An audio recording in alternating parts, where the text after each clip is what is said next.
How to change name on Ring app. Hello everyone, this is Lisa from Create, Login and Delete.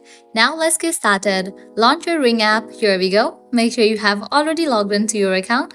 You will land to this kind of page. Now at the top left corner, you're going to find three bars. Click on it. Different options will appear. Navigate to the option of account settings. Now head over to the section account information. Under that, you'll see the option of first and last name. Click on that option. You will be directed to this kind of page. Now here you're going to see this option of name. At the right corner of it, you're going to find the option of update. Click on that. Now from here, you can easily change your name.